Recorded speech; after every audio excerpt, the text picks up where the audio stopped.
On m'a laissé 6 minutes. 6 minutes pour défendre l'humanité. 6 minutes pour vous convaincre que comprendre les métaux, c'est comprendre le monde de demain. En 6 minutes, c'est plus de 673 000 tonnes de CO2 qui sont rejetées dans l'air en moyenne. 6 minutes, c'est également le temps que je tiens au lit. Mais 6 minutes, c'est surtout le temps suffisant pour vous faire comprendre l'importance capitale de cet ouvrage. Rappelez-vous l'histoire. Nous avons commencé par l'âge du bronze, l'âge du fer, l'âge de l'acier, et puis nous avons abandonné les métaux pour quelque chose de plus liquide. Les hydrocarbures, le pétrole, le gaz, tout ceci a remodelé la géopolitique moderne.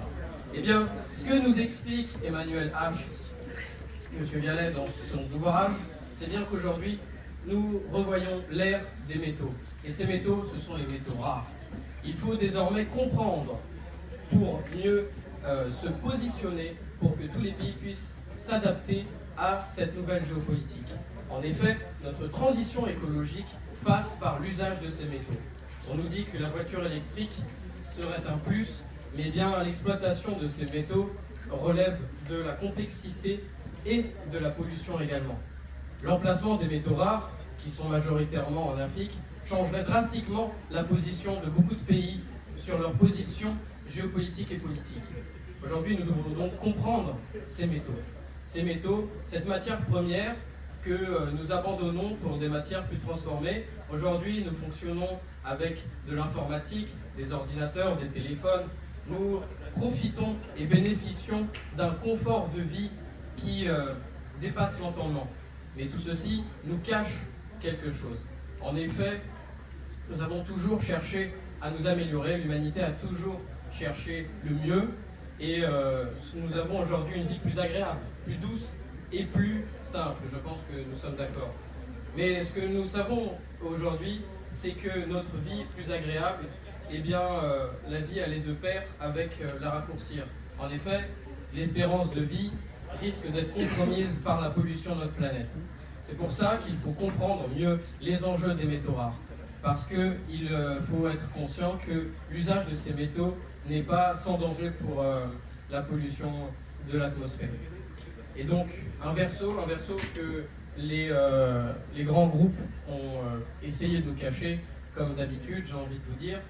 Mais nous sommes plus intelligents, nous sommes des esprits libres et nous pouvons voir au-delà. Ce livre nous permet à tous de mieux comprendre de quoi il en ressort.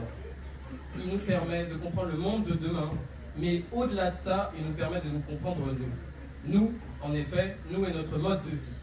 Un mode de vie à laquelle nous tenons tous. Et pour qu'il reste le même, il faut que nous changions. Il faut que nous nous battions. Nous n'avons pas à rester immobiles face à l'adversité. Il faut que nous soyons unis dans un combat qui nous regarde tous.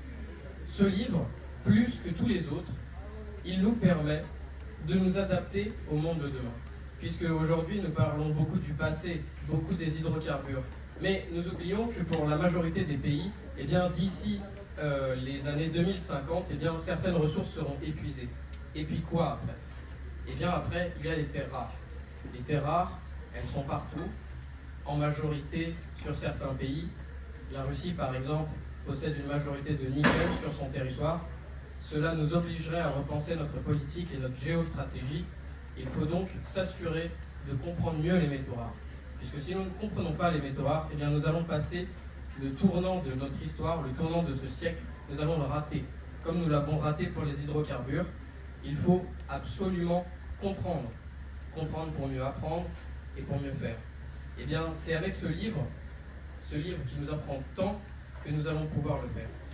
Bien, croyez-moi, il y a tant d'adaptations à mener, tant de choses à faire que nous devons faire. Et c'est seulement unis, seulement tous ensemble que nous pouvons le réaliser. Les métaux rares ne sont qu'une étape. Après les métaux rares, la question se posera de quoi, puisque les métaux s'épuisent également. Il faut se poser la question du renouvelable, la question de l'énergie dans nos sociétés. Doit-on poursuivre le nucléaire ? Doit-on changer ? Doit-on passer à l'éolien ? Doit-on passer au renouvelable ? La question se pose, et nous le savons tous, aujourd'hui dans toutes les politiques, que ce soit l'extrême droite ou l'extrême gauche, la question de l'écologie se pose. Mais cette question-là eh bien, est apportée et changée par les différents courants politiques. Il faut savoir quand même que nous courons tout droit à une mort certaine. Comme vous, à mon avis, d'ici 2100, sauf certains chanceux, nous serons tous morts.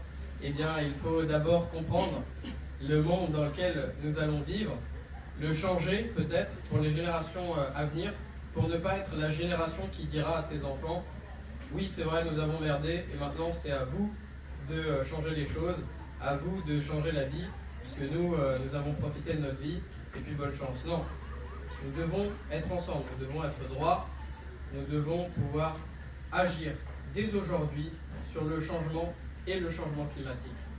Et donc, c'est uni que je vous demande de voter pour ce livre, car c'est un éclaircissement sur notre avenir, c'est un éclaircissement sur nous-mêmes, et c'est un éclaircissement sur la vie.